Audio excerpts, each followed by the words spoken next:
Hi everyone, sorry for being late. You're all good. I'm gonna give it maybe like one more minute and then see if there are any stragglers, and then maybe we can make a start. Thanks everybody for waiting. Um, Definitely appreciate it.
Yes. Okay.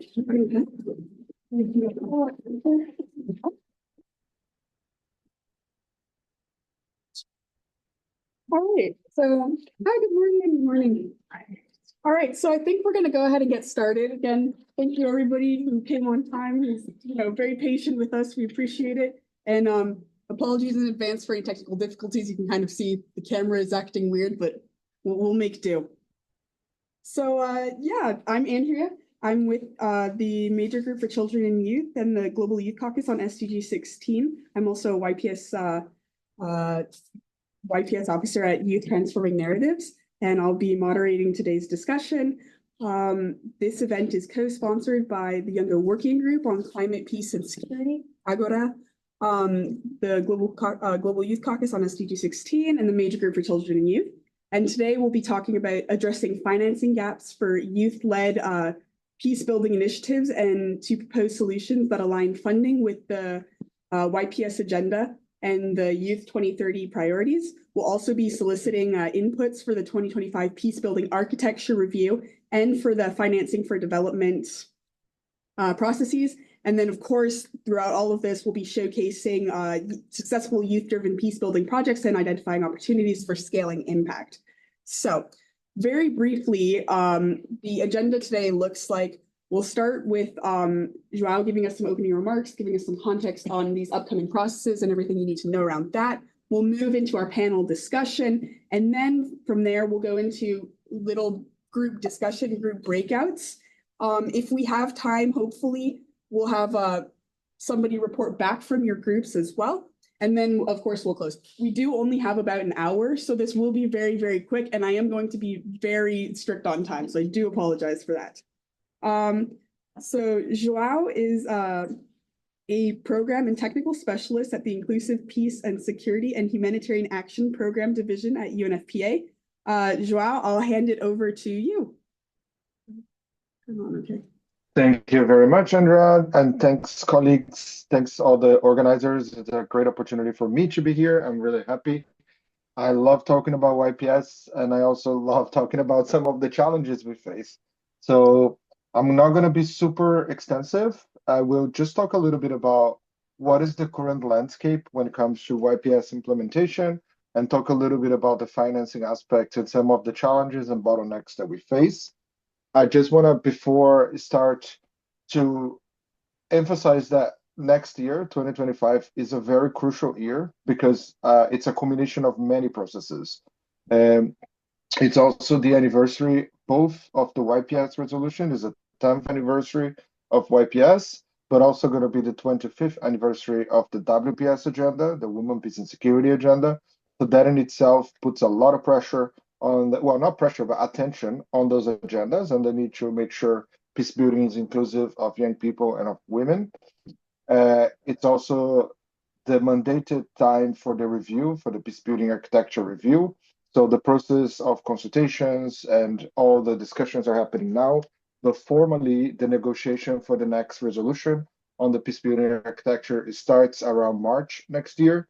And so it's also very timely discussion because there are still opportunities for us to provide formal submissions to this process. I'm going to talk a little bit about the Peabody in a minute, but just to conclude, we also have next year two very important conversations that are not formally linked, but are nevertheless crucial, which is the Financing for Development Conference in July, and also the second summit, social summit. Everything happening also on the wave of the Pact of the Future, as you all know, and all the organizations that are co-hosting this were heavily involved last year, well, this year, on the Summit of the Future that just happened. We are very excited that with the Pact of the Future, member states have recommitted to a series of things, including YPS. It was not an easy journey. There was a lot of advocacy, a lot of push. We almost, at some of the drafts, the entire YPS section was kicked out. We were happy that in the end there are three specific actions on the Pact of the Future, but those actions really going to help shape and make sure that in moving forward, we don't lose the momentum on YPS. One particular action of the Pact of the Future that we are very excited about is the request for a second progress study on the implementation of YPS. The first progress study was asked in the very first resolution in 2015, and it really helped us to define what we understand as the Youth, Peace and Security agenda. The report was published by Graham Simpson, who actually happens to be the co-chair of the from Interpeace for the CSO dialogue. He wrote the first independent progress study. I think what was unique at that stage was that we were trying to understand youth, peace, and security not as just the context of youth in wars, but really understanding the violence of exclusion and how YPS really brings to the broader context with young people from different places.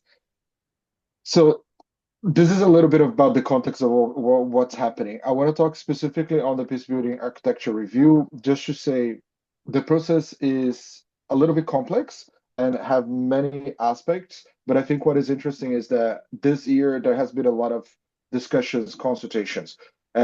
Youth has not been yet very structurally engaged in the process. However, part of the process, the Secretary General appoints well, it's a panel of eminent persons. And for the first time, we actually have a young person who happens to be from Yungo, who sits there, Joyce.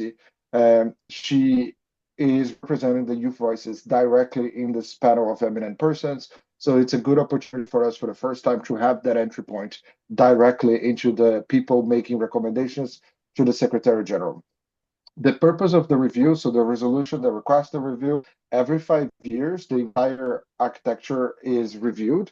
We look into what's happening with the Peacebuilding Commission, which is the intergovernmental space. We look into what's happening with the Peacebuilding Fund, which is the operational part, the money away, but also we look into the support functions and the good offices of the support, which is part of the Department of Political and Peacebuilding Affairs, PBSO.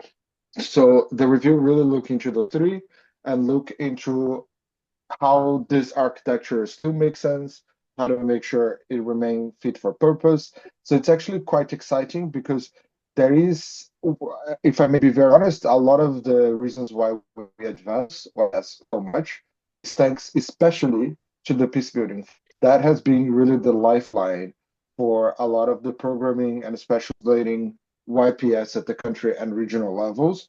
So the fact that there is an opportunity as to even go a step further now and make sure that youth is not just a small part, but it becomes part of the core of this entire architecture. That's very exciting. Also to say the Peace Building Commission it's the only intergovernmental body that has a specific strategy on YPS.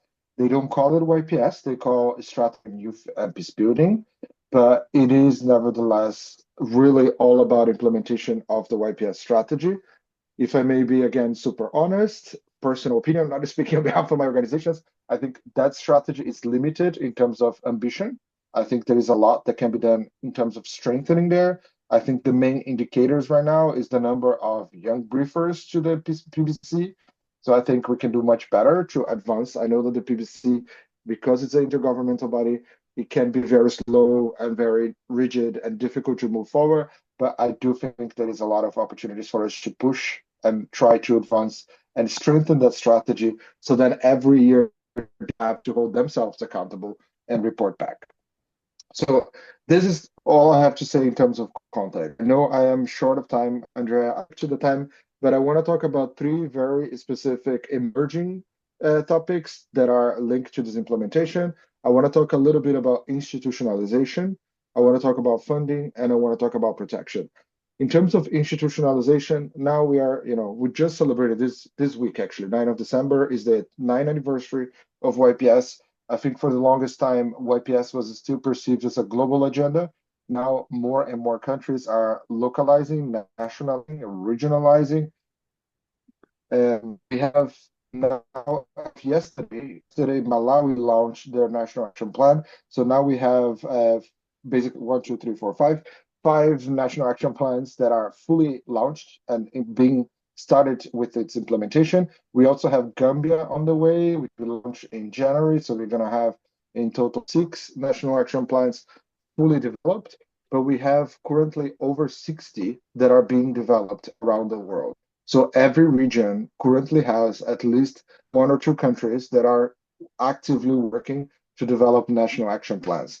Those processes are happening in various different forms and shapes. It's really not consistent. That's one thing we are trying to address.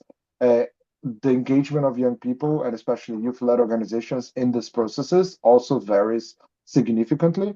So we are trying to do more and more to make sure we support member states to do a better job in creating inclusive coalitions with mood stakeholders that can actually help drive those agenda, that young people can own the YPS agenda at the country level. But of course, every country has its own approach or understanding of this agenda. More needs to be done.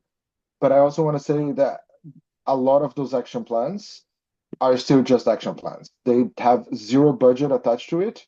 So there is basically no implementation. They are great, beautiful words, very inspiring in some cases, but they don't translate into action because there is no any sort of budget attached to it. There is some interesting work. I think especially Gambia, they actually have a fully budgeted national action plan. So now there is the challenge of actually mobilizing the resources and implementing, but it's already a step on the right direction.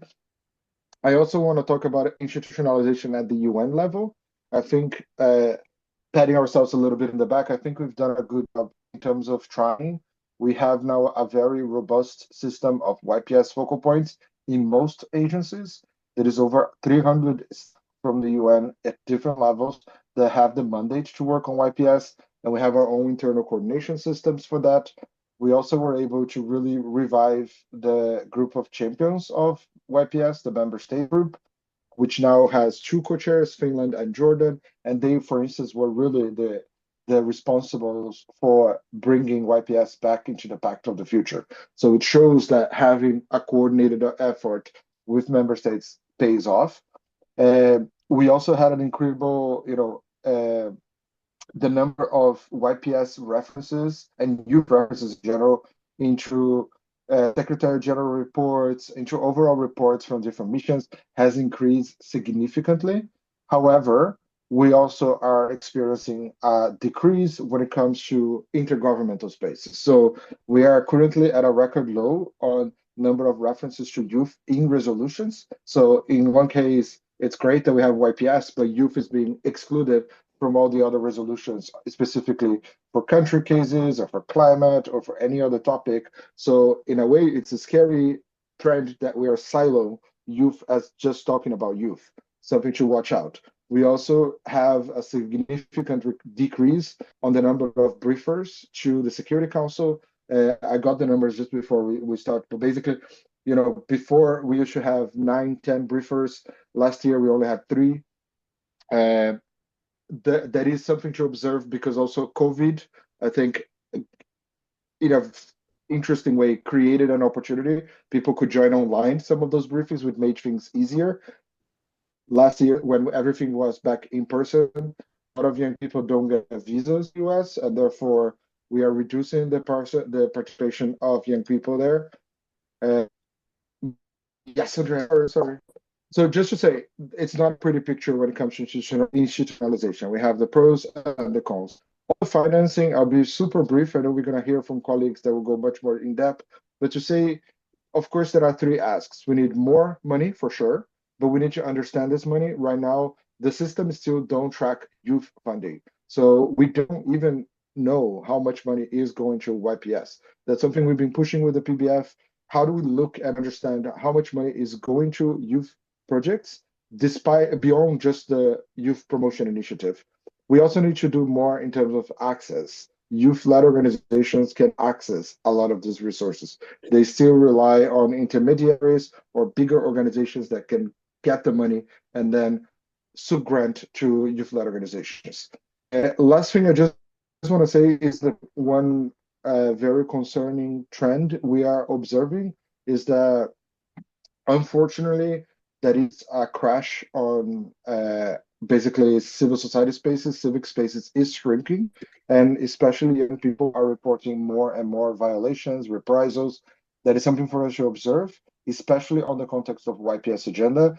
In some countries, people are understanding this as an opportunity to basically counter opposition, to counter divergent voices. So it's something that we are very much concerned and we are looking into, but of course needs much more work. And I'm looking forward to hearing some of the recommendations from this group. Over to you, Andrea. I'm sorry, I went over time. No, I appreciate it. That was really comprehensive. So I didn't want to cut you off at all. We definitely appreciate it. I think now we'll go into our panel discussion. For panelists, please keep it brief. That way we can still leave time for our group discussion, our group breakouts later. I'm going to start with Emmanuel, who is an MDCYU delegate. He's also the NGO committee on sustainable development in New York City Department of Health and Mental Hygiene, WEF Global Shapers Community. So Emmanuel, what practical steps can be taken to ensure flexible and direct funding for grassroots youth-led organizations, especially those operating in underfunded regions? Yeah. Thank you everybody for showing up today. And so to kind of address this issue, there's 2 angles. One, on the donor side, with people giving money, the issues are risk and selection, right? Because there are a lot of youth-led organizations. On the youth-led organization side, the issues are accessibility and capacity, a little bit about what Yao said. There is money there. Of course, there can always be more money, and there should be more money for these initiatives. But a lot of these organizations are just unable to actually tap into these funds. And despite there being risk, higher risk involved with youth-led organizations, if donors do value this grassroots work, it is necessary for them to become less paternalistic and take on higher risk. They just have to accept, be more willing with the prospect of loss in that sense. And because youth-led organizations are not major development banks, they're not the UNDP, so they're going to have more issues that you have to account for and that you have to support.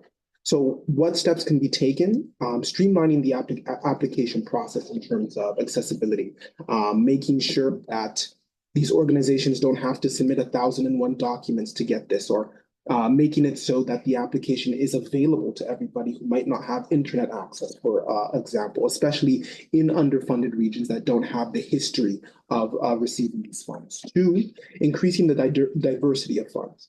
If there's a large pool just for like youth development projects, everybody's going to be applying to that. But if I'm a specific organization, as I work with the city for youth mental health.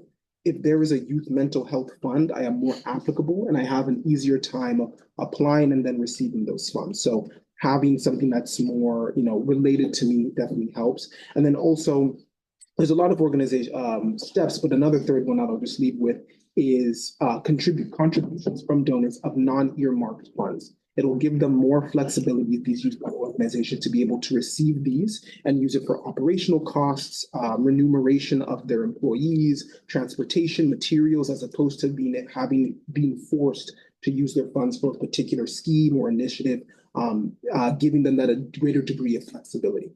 And I'll just end with, while risk should be the importance of risk should be minimized on the donor end, it is, of course, is still a consideration to be made. And so what can we do to address risk while also it being in concert with being in a higher risk tolerance? And even though despite Zhao said about, decreasing the reliance on intermediate organizations, yes, but using intermediary organization is still a practice that you can use. For example, as opposed to giving my youth committee on mental health direct access to funds, you can give it to the Department of Health and Mental Hygiene in the city, which is who we work for, to kind of use them to help us allocate those funds and give us the necessary financial and professional development that we need to actually make use of those. No, thank you so much for that. And Sakshi, will come now to you. Sakshi is part of the Youngo Working Group on Climate, Peace, and Security. So how can youth-led projects at the intersection of climate change and peace building secure resources and visibility in a really competitive funding environment? Namaste and hello everyone, and thank you for this very critical dialogue that is playing a crucial role in our day-to-day lives and as well as in peace and security agenda. And I'll start with a very cliche thing, which we all are aware that we are dreaming of a very future-ready world, and we want this world to be, some sort of best infrastructure or best ever higher education or some affordable world-class healthcare system. So youth already has the potential for that, and we are now aware about the this potential that youth has. But now the question is that how we can generate the funds and what's the youth-led project that they are currently working on. And the only need is to provide them with the resources, which we are going to talk on, and a good chance to explore on this side. But if you flip the page and check on, then today's youth have the lack of awareness too about the opportunities in the market. And so youth represent over half of the global population. India, for example, where I belong from, is that like itself has the 365 million population. Yet their voices often remain the marginalized in decision making process, and certain sort of projects that they should have in the peace building or peaceful approaches. And so these way we can have the certain solutions that we can have, that is from the leveraging the innovation, adaptability, and the local knowledge of youth that can drive the solutions, and not just being the effective but also the sustainable and inclusive. And but the challenges that remains the same within the pathways, and which is the first is the funding priorities, and which is towards the traditional sectors. And Joe has already explained very rightly that the major funding are gained to the big organizations and not to the local organizations, which is quite a bit harsh truth, and leaving the peace building and the climate work underfunded. So second, the restrictive regulations such as the foreign contribution laws, uh, the creation of the additional hurdles for partnerships and the resource mobilizations. And finally, I think the third and the last, that is the lack of trust between the government and the international stakeholders. So, and even the grassroots organizations compound these issues, limiting the collaboration and scaling the opportunities. And if I come across with the funding resources and how we can secure that, so one can be the corporate social responsibilities. And for instance, the channels billion annually and into the development, but excludes the peace building as a category. Is similarly the national youth policy, if I consider from India or some other states, then which should go and are going to serve for the 400 million young people, but fail to mention about the peace even once in its 94 pages agenda or the policy plans. Kakshi, And wrap up in like yeah. 5 seconds. Yeah, exactly. Really, So I'm so I'm just sorry. wrapping things up. Yes. Yeah, that's okay. So to overcome these barriers, and I think these are the three things that needs to be considered. One is the local ownership and trust building among the stakeholders, and the third one is the collective action. And this is what I have to say. No, thank you. That was super comprehensive. And apologies for having to cut you off yet again. I wish we had so much more time. I'm now going to go over to Salma, just with the Major Group for Children and Youth. What innovative approaches can be implemented to foster global solidarity and collaboration among youth from diverse and conflict-affected contexts? Thank you so much, Aria. Honestly, well, when it comes to youth from the MENA region and beyond, they face systematic barriers. Oh, can you hear me? They face a lot of systematic barriers. We talk about logistical problems.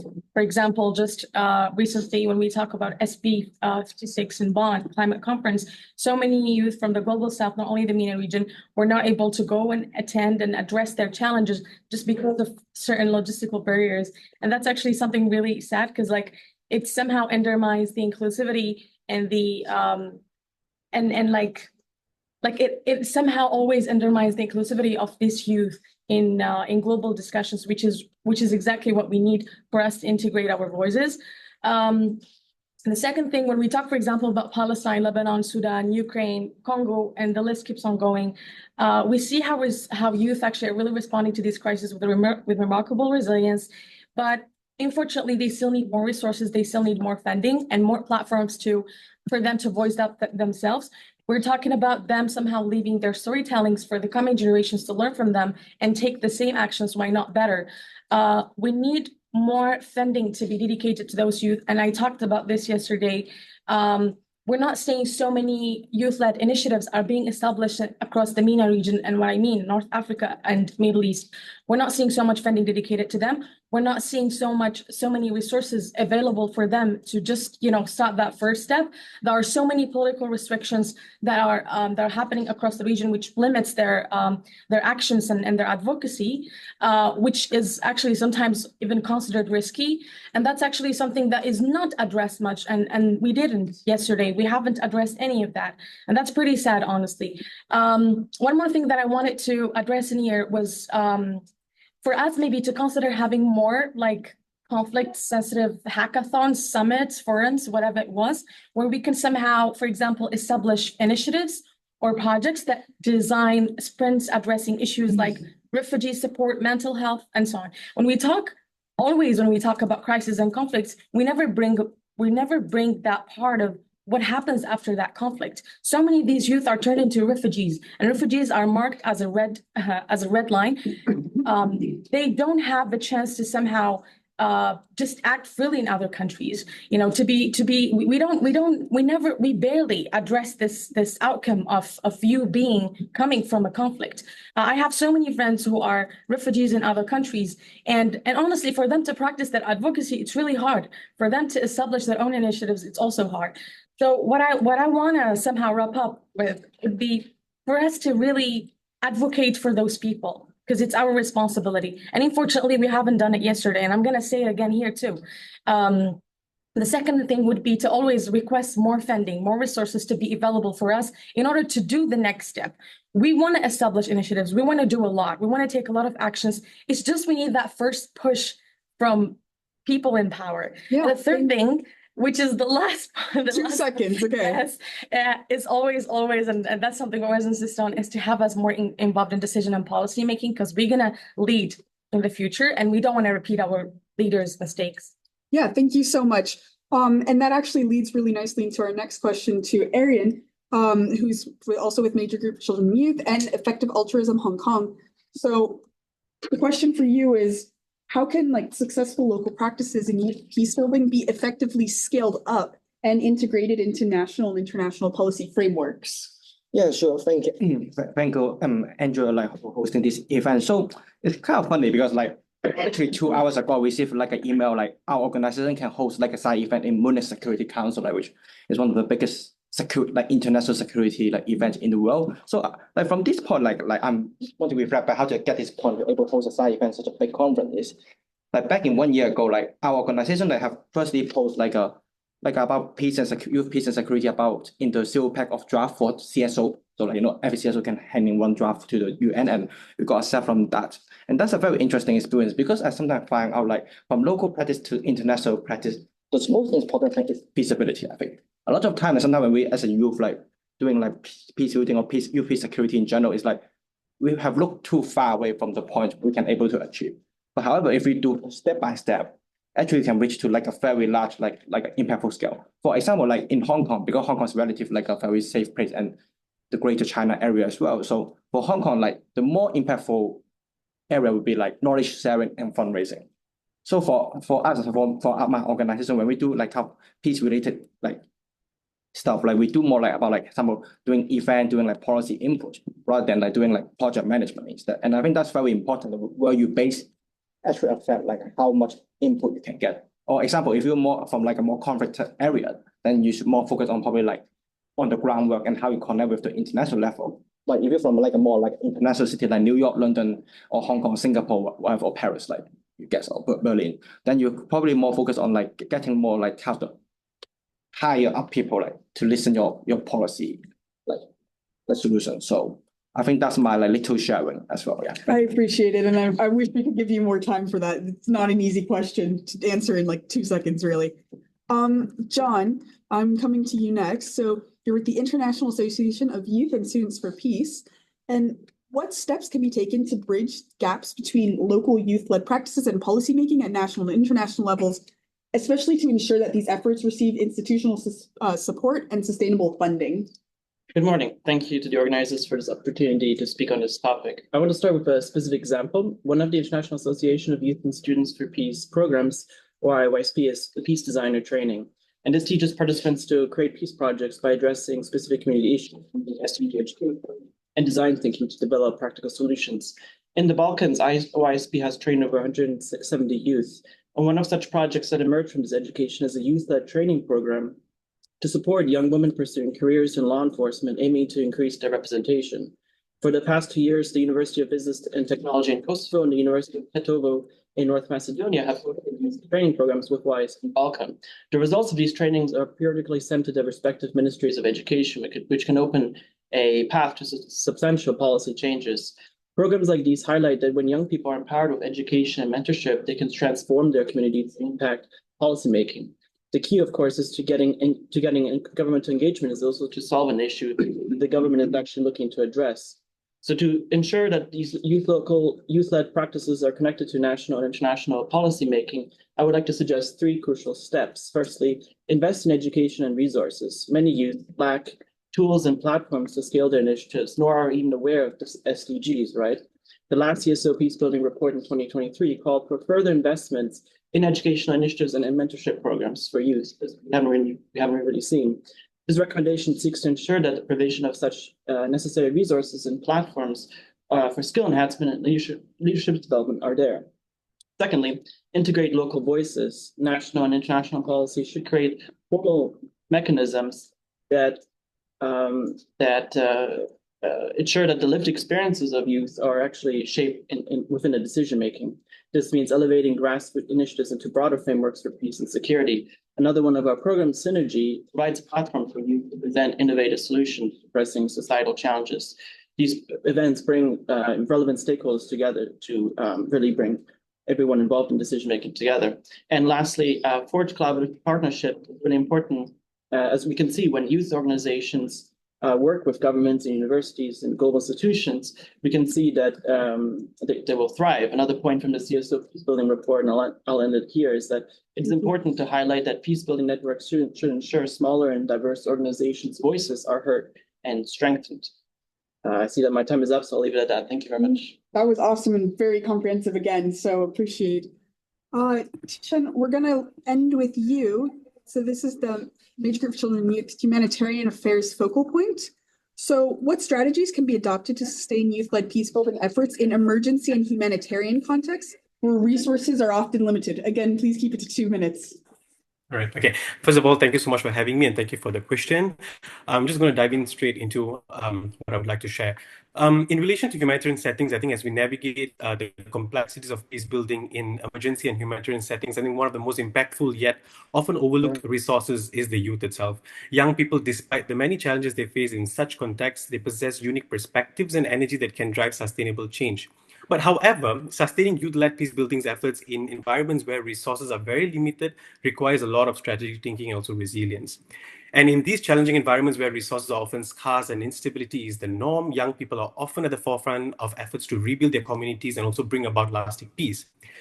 So despite the adversity they face, youth bring unique energy, creativity, and also hope to the table and whatnot. Yes, but we should always ask ourselves, how can we ensure that these youth-led efforts not only survive, but thrive in even such difficult circumstances?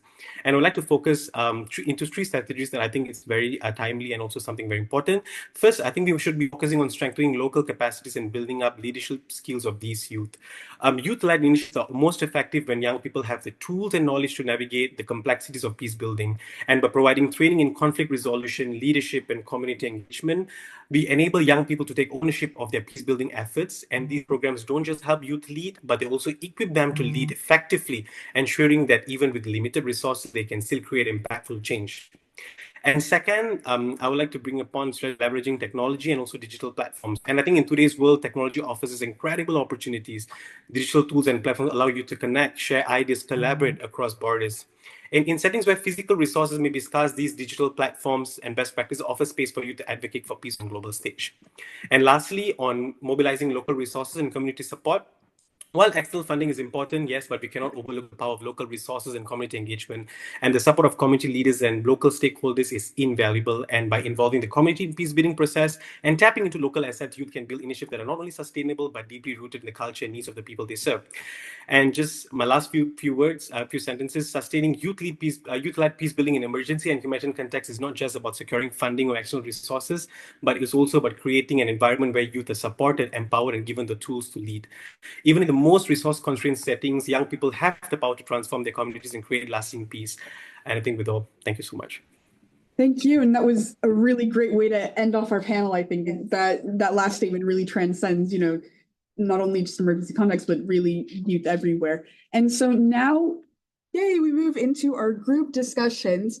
Really quickly for people in the room, are you happy to maybe go until 10:45, or do you still want to end at 10:30? I know that we do have, the remaining of the session there. It's just that way I can give you guys more time, in your groups and possibly reporting back. Okay, cool. So, let me do this. I had a whole presentation. I'll figure it out in a second. So basically what we're going to do is we're going to pump into groups, and then I will share 3 guiding questions with you guys to discuss among yourselves. That way everybody has a chance to share their ideas and experiences in a bit of a more intimate environment. I'm also going to be sharing a QR code that you can use. Like, it's basically a Google document where you can take notes essentially so that everybody can see it. And that way, if we also run out of time in being able to present back, there's a record of it and we'll be able to, consolidate that together. For people online, I will be putting you into breakout rooms, and it's the same guiding questions, same format of taking notes, on this shared document. All right, so let's see. I think maybe we can just kind of do it like this. Can be like one group, like a second group, a third group, and then a fourth group over here. Yeah, feel free to move around a little bit or like turn inwards. And then while I'm setting up the screen for you, the guiding questions are, in your experiences, what funding models and mechanisms are most effective for grassroots and youth-led organizations? What changes to current funding mechanisms could better align them with the YPS agenda and make financing more accessible, equitable, and sustainable for youth-led peace-building initiatives? And finally, what specific recommendations should youth advocates bring to PBAR and financing for development to address systemic funding gaps and barriers for youth-led initiatives? Alrighty, you guys break. I'm gonna put you guys in breakout rooms as well. Here, let me. Yes, give me 2 seconds. Also, the questions are in the shared document, so once I get that shared, you can also see it there. Okay, we're just gonna English to open all rooms. Okay.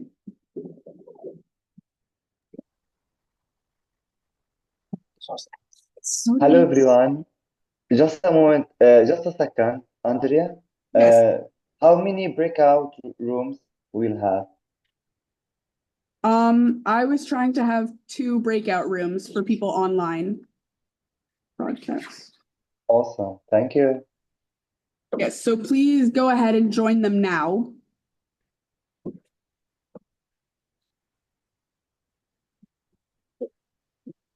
So maybe Nico, can you please try to facilitate one of the breakout rooms and I can do the second one? Good morning.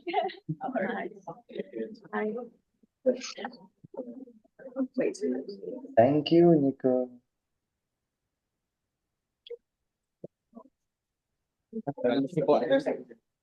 Okay. Yeah. There it is.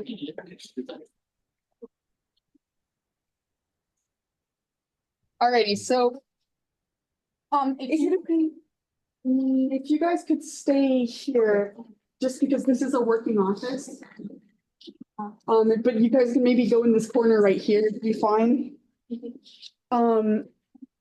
Yeah, and then maybe you guys like can take over there if there's more space.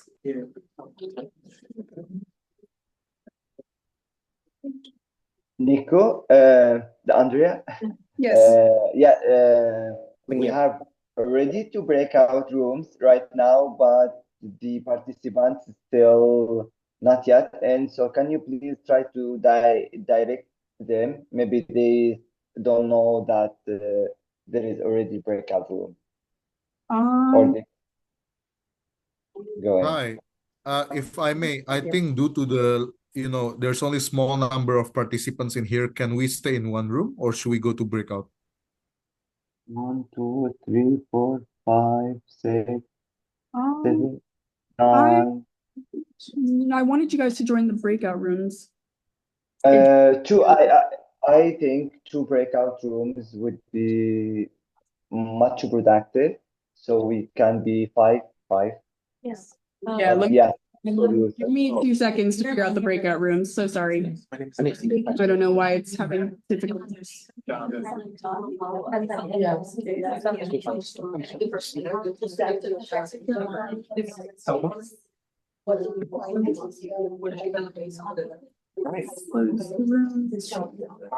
just take. I think like box. It really depends. You're in big problems. So First question, in your like that, most of government is not encouraged that you basically why, but in government level, yes, but not in like civil society level. So a lot of time, like if you want to access I mean, talking about Algeria, coming from Algeria, that's for like we do have like so many either you have some restrictions organizations for spending to and like if we only somehow say accepted thing was to have a grant, and then like grants they somehow always align with the so it's easier to repeat it. Actually very depends Easier than direct talking about. So from my knowledge, yeah. I would love to hear this one. when they The biggest thing that like it's relevant that's what's advertised as like it's easier in terms of financial, you don't have to like building like a cheating to not tech like especially like more like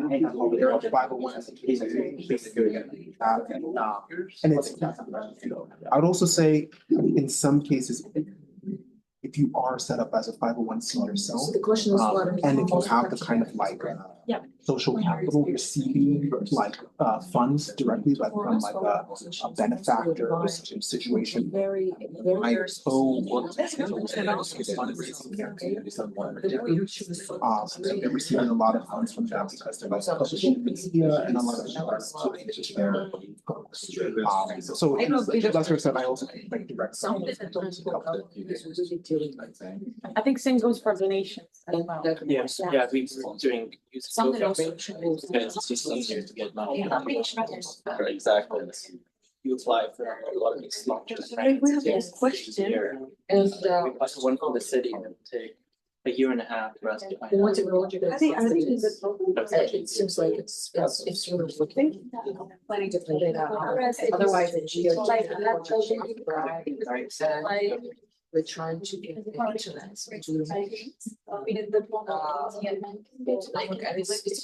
Family and friends. And the two businesses joined from Colombia. So that's when it started. So you mentioned like in my experience, it's all came later because of the issue that happened as for financial. But we're like, there's something that maybe Like first. We had to make like, I mean, I don't know the impact of projects like a non-profit and like that. One of the main But now like an alliance like the small and he raised Colombia, so like I have a the private sector programs and which is really problematic because like the time before they donated for that's what they and now they donated their own so the rate was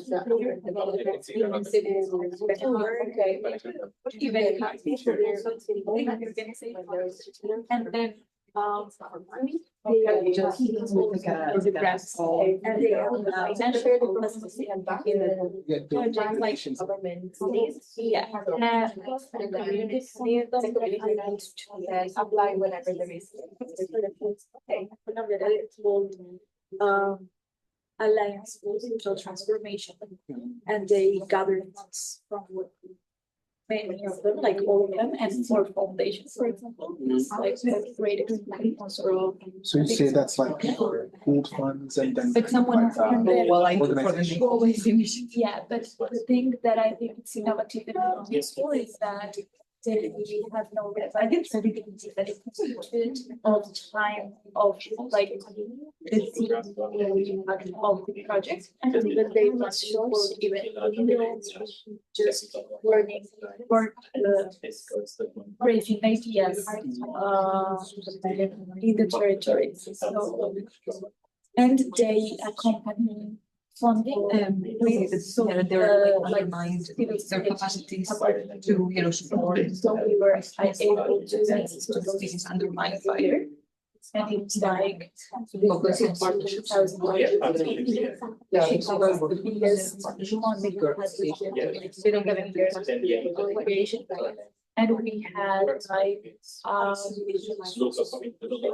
mentor. And they helped us build our sustainability strategy, our commercial strategy, our marketing, our finance. And then I go, that's what we're elected organizers to do. It's already put in. And then what the project that we have is for example, this person microgrant. Organizations that are part. Yeah, I think that's definitely, I'm gonna 40%. put that as like kind of like having like a direct benefactor kind of cooperation. And all this. Public or private entities, right? I think that's definitely helpful, like. Yes. Like the funds from the parent. What is also important for us. Like some of the stuff that we work on. We do have this level of money. Economic form. Yeah, but they don't give us any of that, so Yeah. it's like, The organization. it was definitely great that they had some sort of foundation like that. Because I think we're pretty, as a district, Let's take higher agenda or we don't impose anything. such as not. It's full of money, and I guess it's flexible. That flexible. It's like, for example, in Algeria, and like we do have like Ministry of and the startup, and like we have like so many youth who are interested in incubators and startups. And when they like establish their entrepreneurs, end up with like somehow giving some of them profits they need, like funding to other youth. Yeah, to other youth. It's like how they call it this from youth to youth programs, like in Arabic,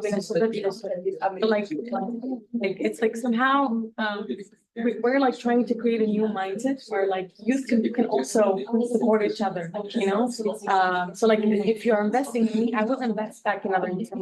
Like this is like something really we have in Algeria, and also it's fun. I think burdens on them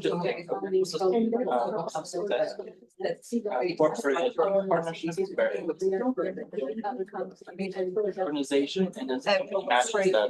And that's not just like big Microsoft, Canada, but also like gaming communities like Ranch Arena. They have like gaming streams. It's the same thing. Serve each other's lives. Actually, that's a really disengaged or like. It's still. Okay, next question. What changes to current funding mechanisms better align them to IPS objectives, financing, accessible, equitable, sustainable, and sustainable that And our activity require you the explanation. Is sometimes for example, Japanese citizen, it takes time to so I think, with this one, I'm kind of like, first of all, I think let's just be my process. For example, offering like, How you say, especially they don't have things of like financial or receipt or like project or initiative monitoring, so like so that we don't have any of that. How and if that's the barrier. So, necessary documents that are needed in order to explain. There are 5 minutes remaining, everybody. 5-minute warning. And then also like development considerations as well. While even being on like everything in mind that is accessible, that's a bonus, but then the computation back so just Behind the process, like making it easier to access it. Yeah, and even all that these processes don't necessarily coordinator. Most users they don't have they can't hire it. Honestly, I would like to give Halray the best example for that would be the Middle East. When we talk, for example, about countries like Palestine, for example, the occupied, where we see that it's impossible for them to get this grant. Like I remember, like we had this Vietnamese Environmental Assembly. It was like in collaboration with the Swedish Institute. Swedish Institute, and they funded us and like we wanted to somehow get mini grants out of that funding because they wanted to help the initiative in their country, and they ended up not receiving funding, and this was Palestine and Syria. They didn't even get that funding. So like you can see that it's really hard. Like if you want to, let's say like you started they had access to application form, they had access to everything, they even applied for funding, and then funding would not even get there. And sometimes they do get it, but like very, very late. And the idea would be like you would not have the same resources, different circumstances, and and even like the passion to make it happen will just go. And that's also like another challenging part that I do see a lot. It's almost like a real finance. Kind of what I was talking about, like from the stakeholders side, it might rationally make sense of like, oh, it's a risk candidate. But it's a very kind of value is kind of roughly risks. At least the one grants, yeah, from the as part of the Yes. so they come break down to early access and understanding like this really has to be and the other thing who was there to have any formal to I agree on field raising grant writing. Have you worked with non-profit management? The rate of so they do have a in general that time beginning of the 5 years. It's a huge my eyes change like country using about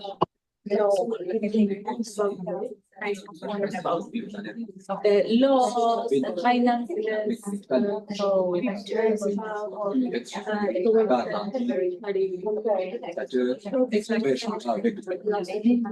yeah, because and I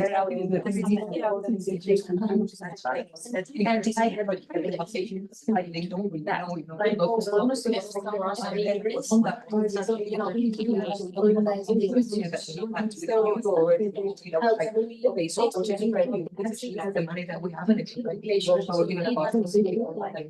How do you want to how you more of that, that experience of like, it's of course we like people really know how it might be, yeah. It's that's actually the way to put it. And that would also help with the perception. 2-minute warning, then we'll reconvene.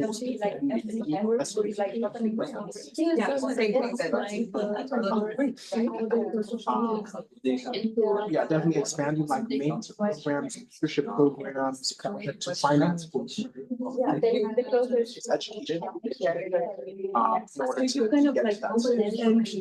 Also, I guess also supporting we can translate that as initiatives are always somehow like underestimated and like sometimes it's like we don't want to take the risk and fund them like they're brand new.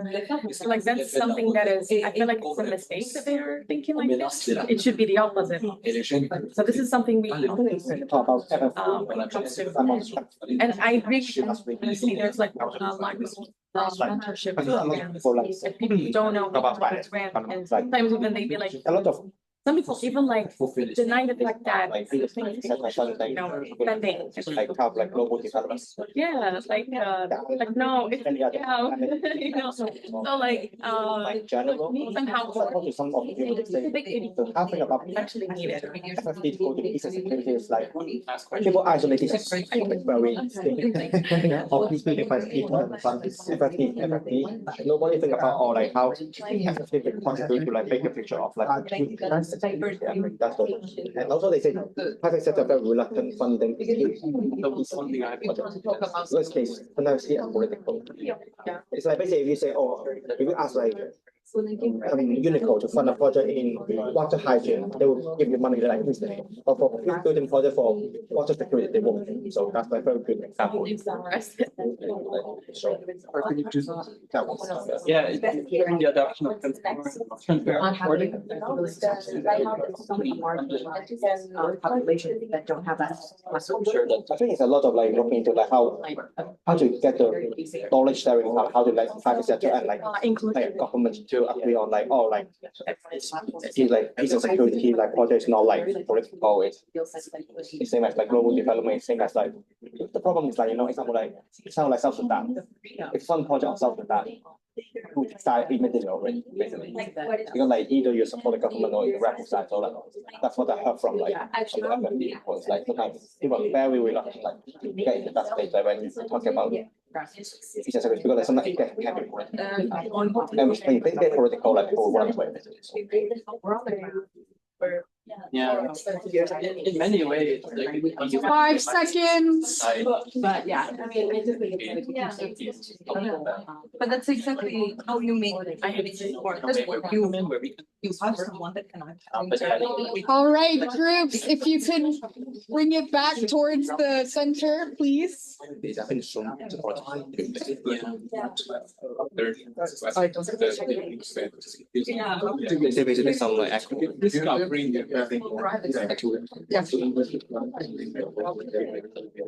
Guys, please pick one person to say your group's inputs.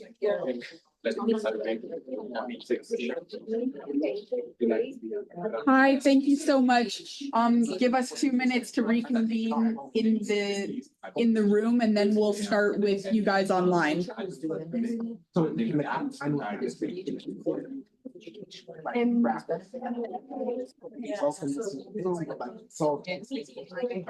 Guys, can you please come back? I'm so sorry.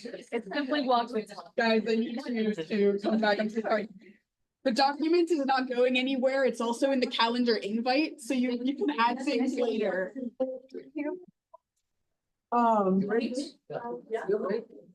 So sorry. Alrighty. So in the next 10 or so minutes, hopefully we'll get through everybody in about, if you guys could keep your presentations to about like 3 or so minutes, that would be really helpful. We want to end on time, more on time at least than we were before. So online, I'll start with you, whoever wants to speak on behalf of the group.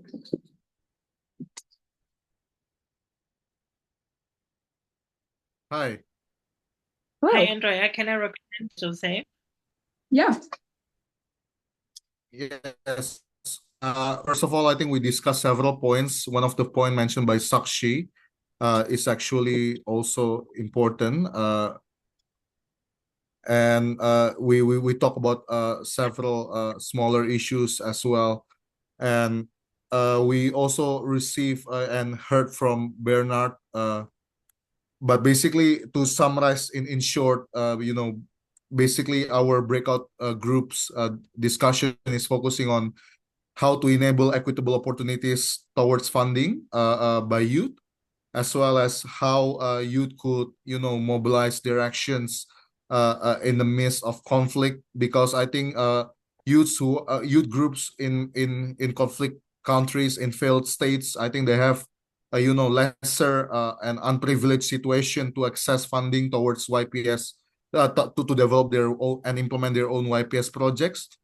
And second of all, I think rule of law is very important. And I believe the specific recommendation will be to also bring,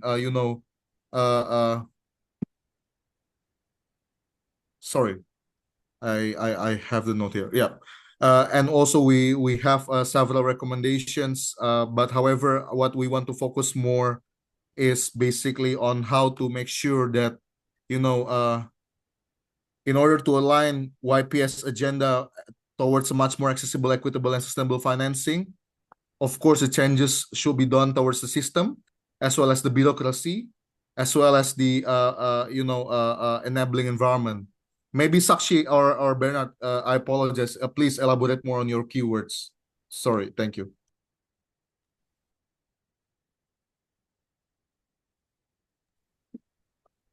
Sakshi, maybe you want to add something? Just 1 or 2 sentences. Yeah, so I agree on your part as well, and the national or the localized funding is a key role to it, and decentralization of the decision-making process also, because at the local level they do consider these aspects, but when you go to the higher hierarchies, then so top-bottom approach or the bottom-top approach doesn't give any consideration. So at least start with the localized one and local stakeholders, as we have already discussed that in the past one, that we should they are okay with the funding raise, and they are getting into the investment as well. So let's approach those in the ground level and at the grassroots level, and and when we get the funding from those, and if not, then we so basic understanding and basic step is the baby step is the just to start with the awareness, which is not there at the local level. So if they do, and if you are aware, then comes to the funding and the projects, and if they have the project, then it's come to funding. And if they're getting the funding from the localized government, or some sort of support from the government local ways, or some private support also from the businessmen or small medium enterprises, then we have the approach to how local efforts can be scheduled and connect with the more so global efforts, and how we can have the traditional knowledge into our global cooperation.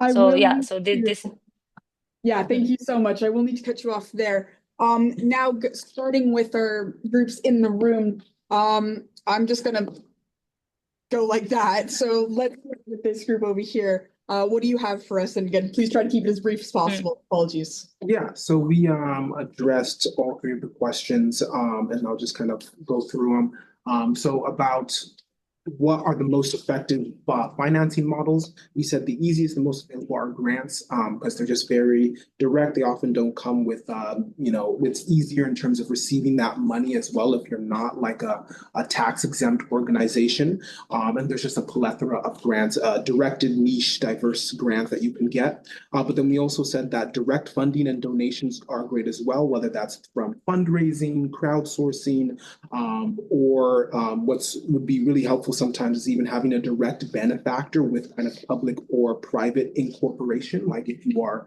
directly established through like a private entity that sends you money, that would just set you up as well. And then also we export stakeholder matchmaking, like, oh, we contribute X, Y, and Z to an initiative, and then the matchmaker, the stakeholder, contributes the same amount of money in order to kind of collaborate our scope.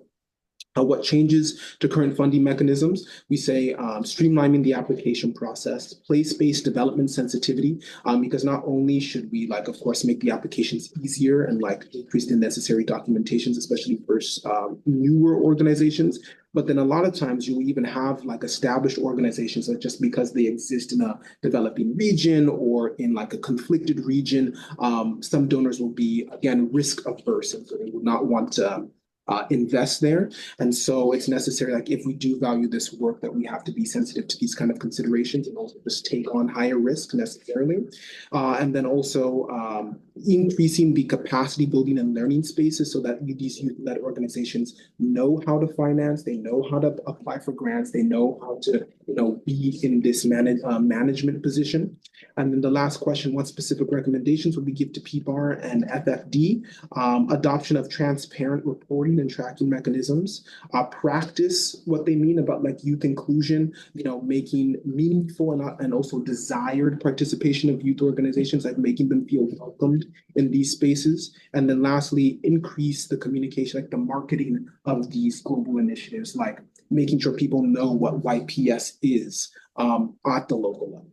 Brilliant, thank you. Let's move over to this group. Yeah, it wasn't just you two, right? Yeah. Okay. There's some empty space. All right. All right. I'll try to be succinct, but we had everything inside the Google Doc, so any references you can make there. Love it. Thank you. Focus more there. So on the first question, we focus more on having decentralized peer-to-peer funding, using blockchain to reduce banking barriers and ensure transparency. So we also encourage direct donation platforms to channel funds straight to the affected communities, cutting out intermediaries, and having flexible financing models through grants and CSR. Establish trusted focal points to manage these funds with integrity, and invest in digital and physical infrastructure for long-term growth. For the second question, we focus more on having more funding mechanisms that leverage technologies, as mentioned, but also simplifying the funding process to be transparent, youth-friendly, and trust-based, ensuring that these initiatives are sustainable. We highlight that there is need a lot of support to community-driven projects with local involvement and promote self-sustaining models to reduce dependency, as well as decentralized funding to empower local youth organizations and ensure that marginalized groups are prioritized. And for the recommendations for PBAR and FFD, we want more direct fund towards youth-led organizations and affected communities to give them control over priorities, ensure that there's equitable distribution towards marginalized regions, and strengthen national alliances, be it through national CSOs and etc. for capacity building and monitoring. Emphasis on monitoring part as well.